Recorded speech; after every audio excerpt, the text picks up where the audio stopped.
systems and the pain threshold. Those 3 points we store there. So they are elaborating this point. So assess the impact that would occur and identify the time within which the organization will be survived without this impact. You have to identify what are the minimum level of activities that is need to be continued, and you have to see the length of the activity within which it has to be resumed. Normal activities needs to be resumed and interdependent activities. So simple 5 points. You have to assess the impact of the activity if the activity was disrupted, and identify the maximum time frame within which the activity should be resumed and within which the enterprise will be able to survive without accessing to the systems. And you have to identify the minimum time frame within which the key activity should be resumed, and you have to identify till which how long will it take to recover the normal level of activities, and have to assess the interdependent activities in systems. So they are once again repeating the key points. You can even write it in your own words, and so that we can gain marks and not lose on this. Now we are saying about critical activities. So what are those critical activities that we have to understand, right? So there are 3 types of critical activities. Like we are classifying the overall activities of the organization into 3 types: vital, essential, and desirable. Okay, this may be asked in MCQ, so we will just run through on this. Okay, so how do you classify the activities as vital, essential, or desirable?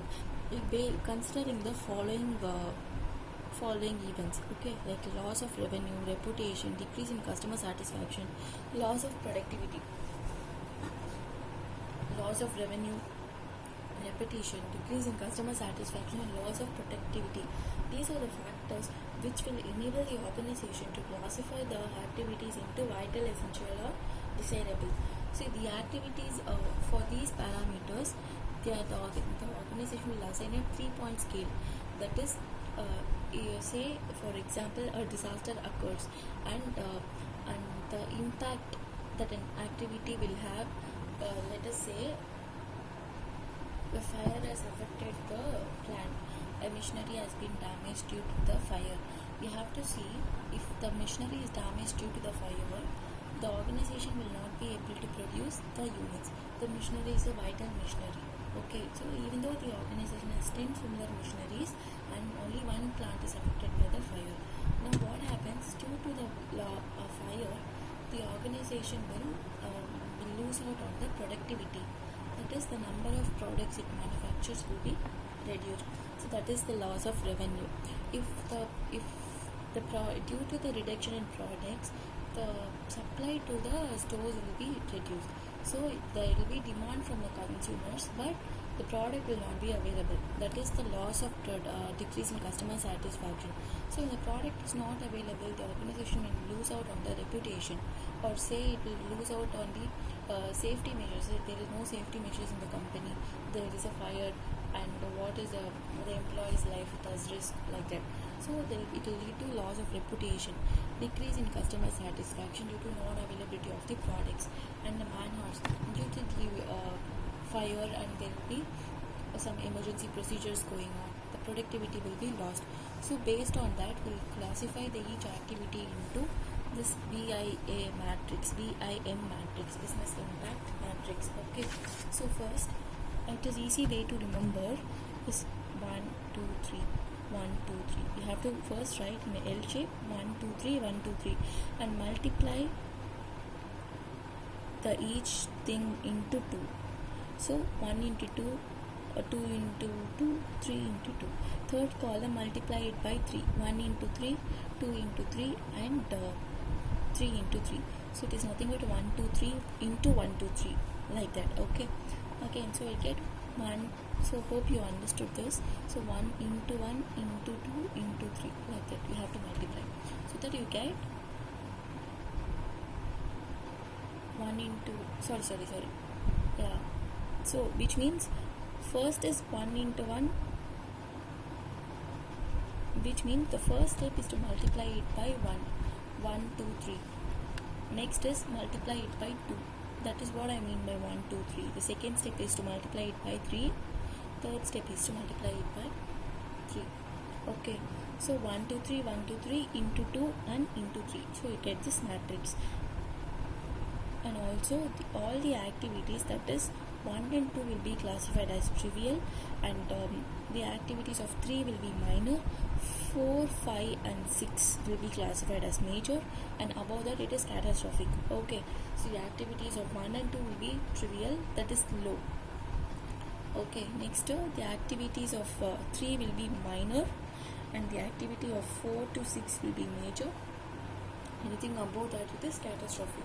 Okay, that is the matrix analysis. Once again the matrix will be repeated in this here. See, they have multiplied into 1, into 2, into 3.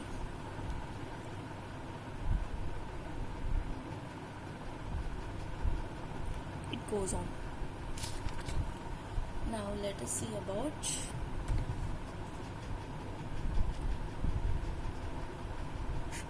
why this matrix is used to assess the risk, and also referred as risk assessment matrix. It is also business impact analysis matrix or risk assessment matrix. In risk assessment matrix, risks are placed on the matrix with two criteria: likelihood and consequence. That is, on y-axis they are taking the probability of risk and the severity of the impact. Two factors we are considering: the probability of the risk and the severity of the impact. They have given for likelihood, they have taken it as 1, 2, 3. So what do you mean by 1? It is a rare and exceptional risks, less than 10% chance of occurrence. Likely, it is 60 to 80% chance of occurrence, and is grouped as likely, and definite is more than 80% of the occurrence. So likelihood and consequences, it is again divided into unlikely, likely and definite. Unlikely is more than is less than 10% of chance of occurrence, that is it's rare event. Likely is 60 to 80% chance of occurrence, and definite is more than 80% chance of occurrence. And the consequences is what we grouped there: trivial, minor, major and catastrophic.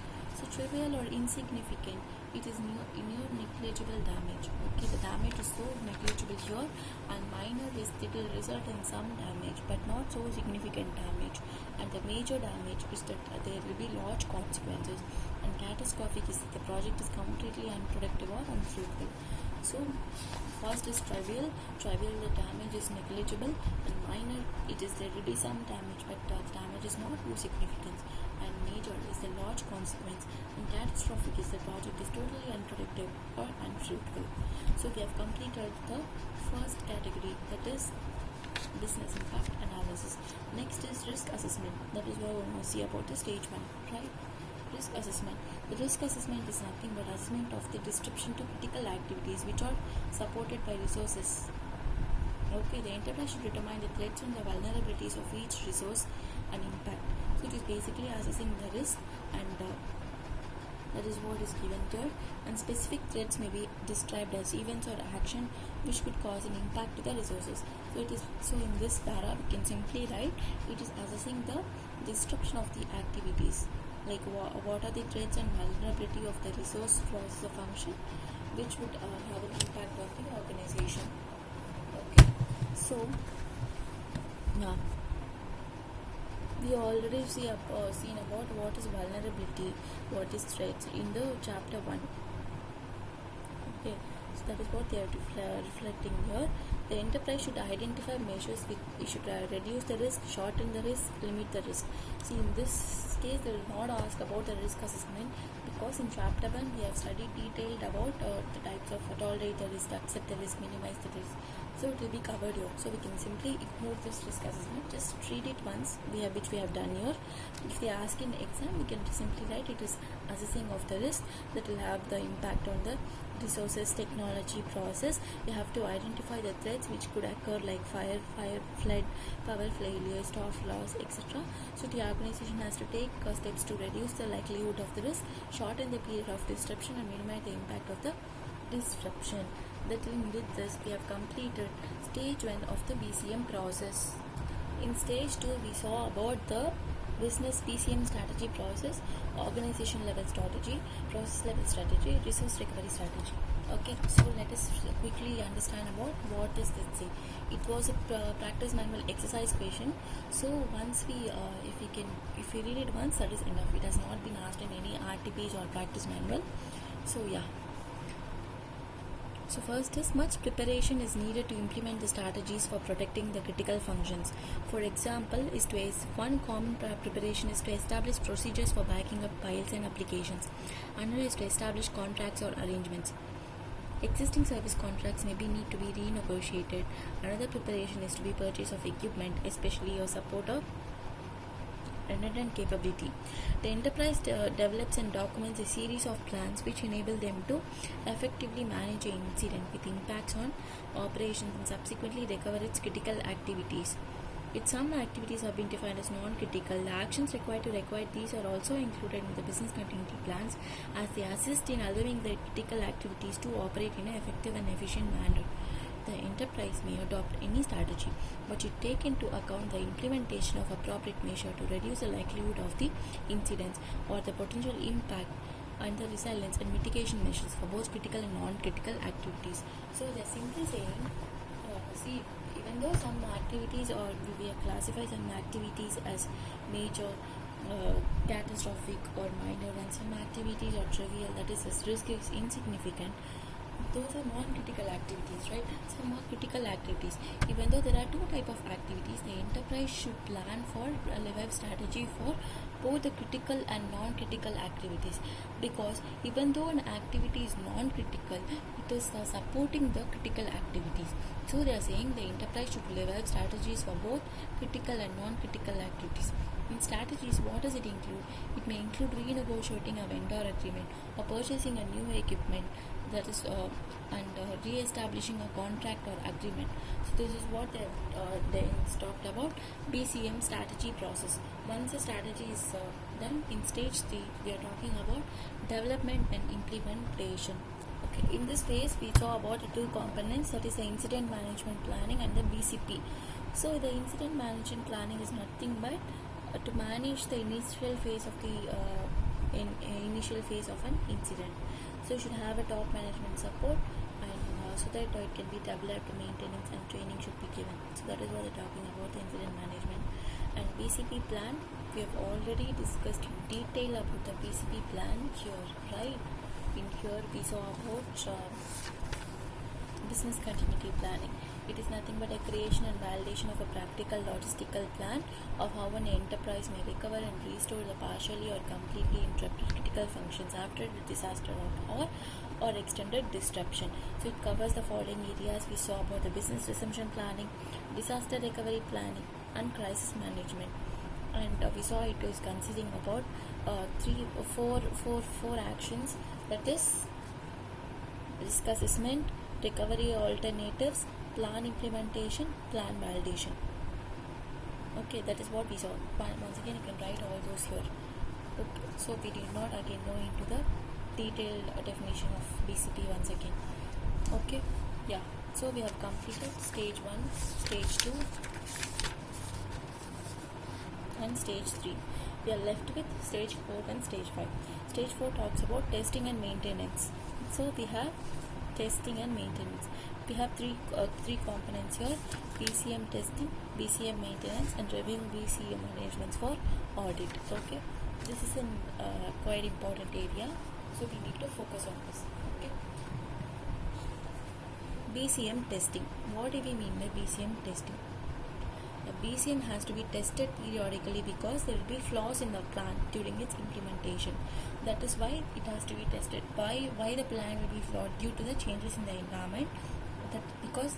So the plan has to be tested, and unnecessary changes has to be made based on the outcome.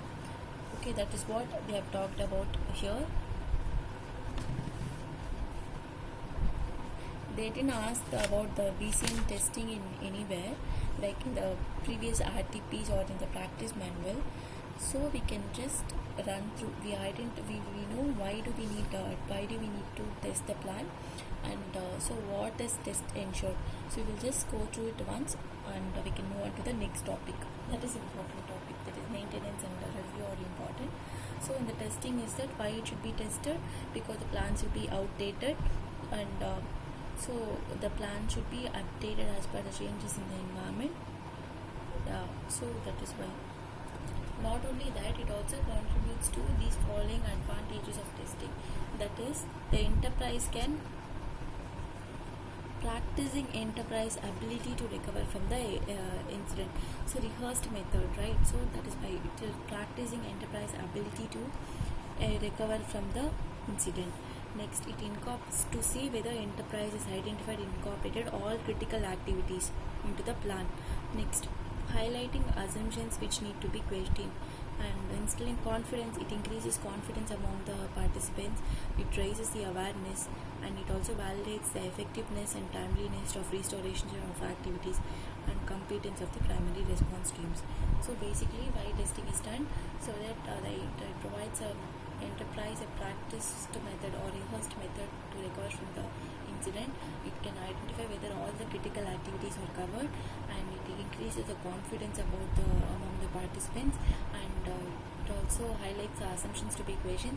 It raised awareness among the business continuity throughout the entire organization, and also it validates the effectiveness of the restoration time of the critical activities, and also gives about the competence of the recovery and response teams. Okay. And also these are the, in case of development of BCP, the objectives of performing BTP or to ensure that these is an advantages or improvement in the improvement capability that we saw. These points. These three, it is the objectives of performing a BCP test.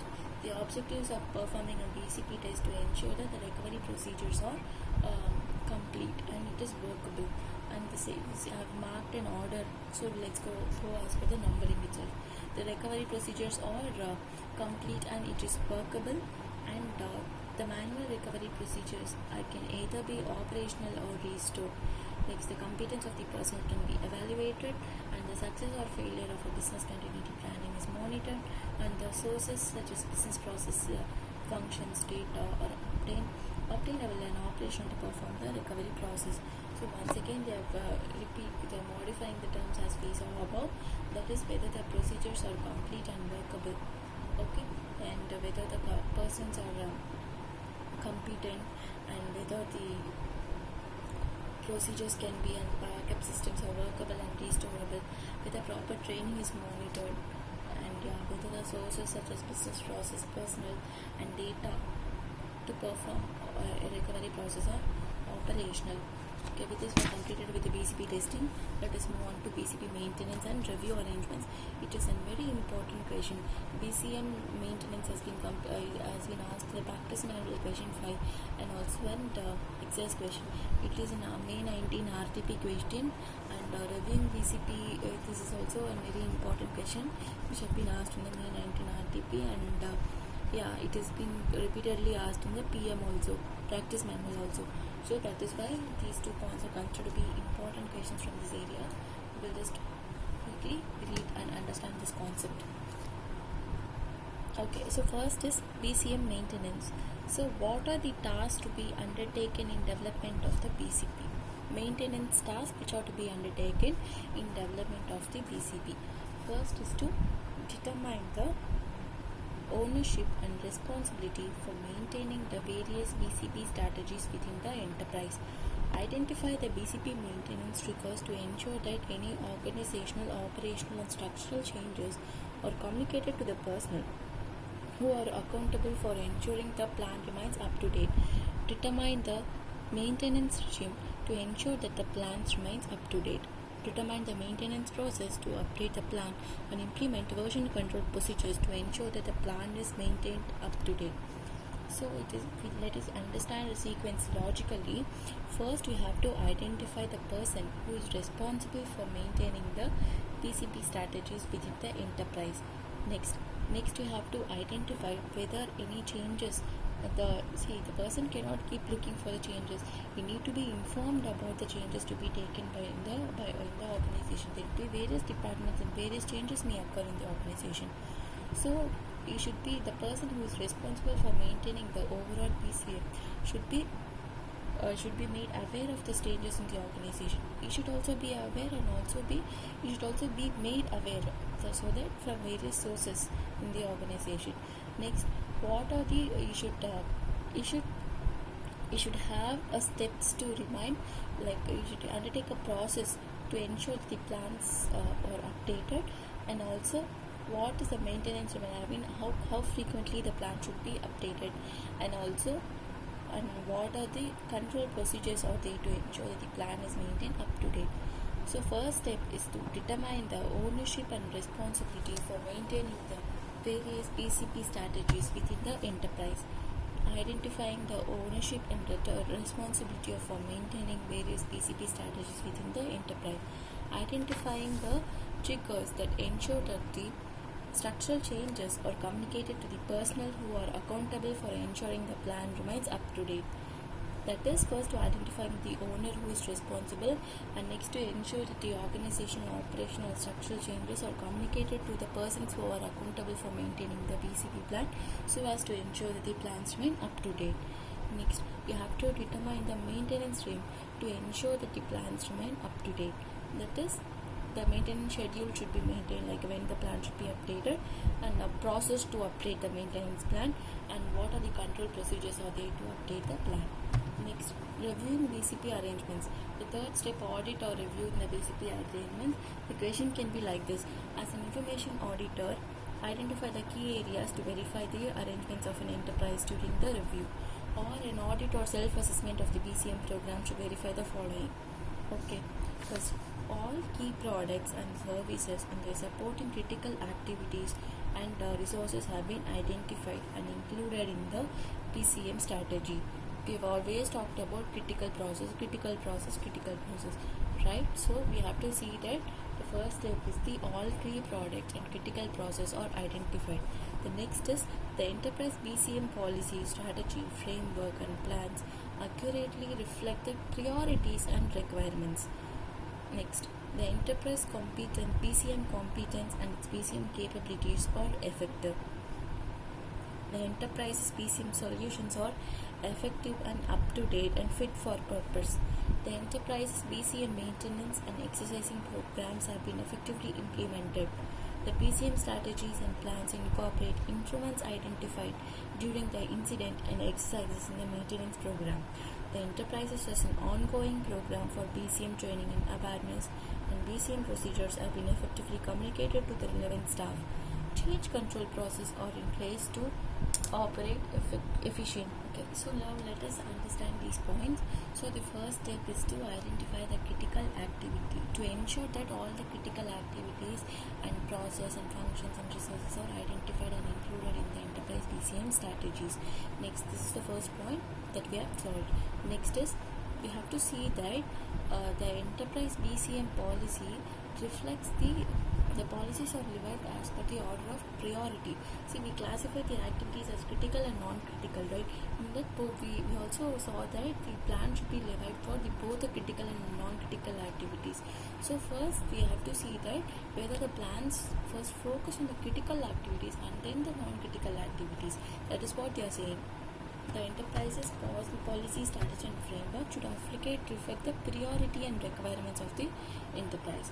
Next, you have to also evaluate whether the enterprise BCM competence and capabilities are effective and fit. Okay, that is enough. Okay, so first 3 points, let us once again recollect. First step is to whether all the critical process and activities and key products are identified and included in the BCM strategies.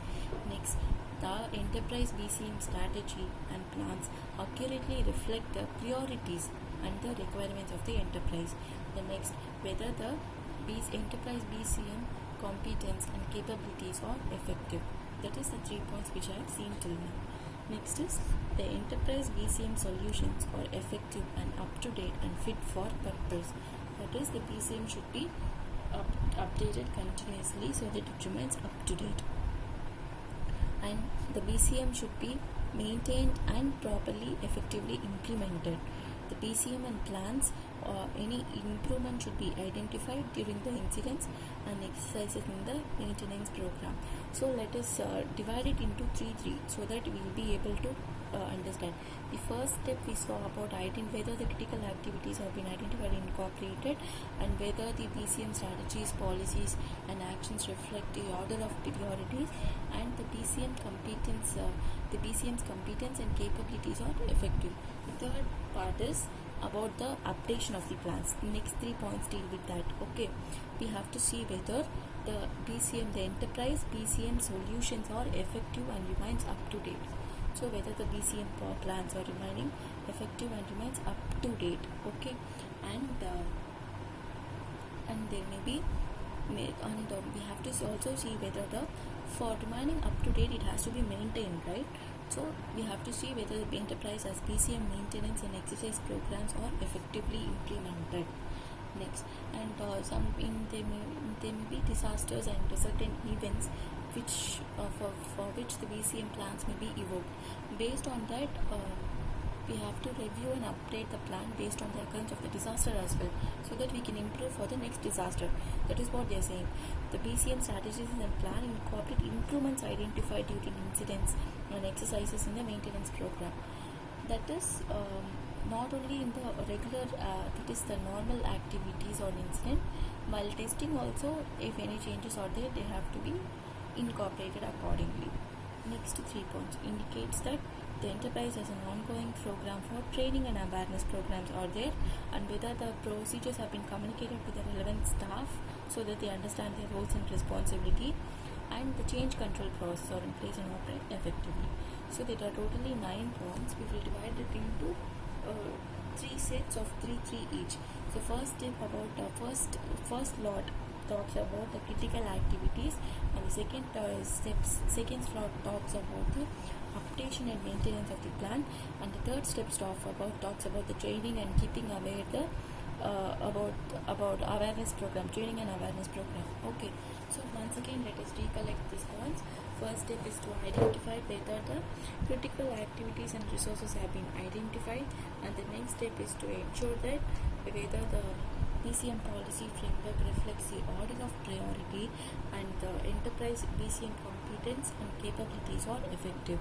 The second slide talks about updation and maintenance, in which we have to see whether the enterprise BCM solutions are effective and remaining up to date, and whether the BCM has enterprise an appropriate BCM maintenance program, and whether the BCM class strategies and plans or incorporate improvements that have been identified during the maintenance incidents and maintenance programs.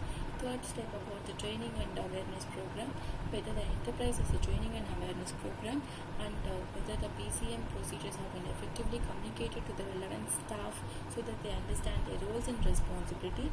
Change control process are in place and operate effectively.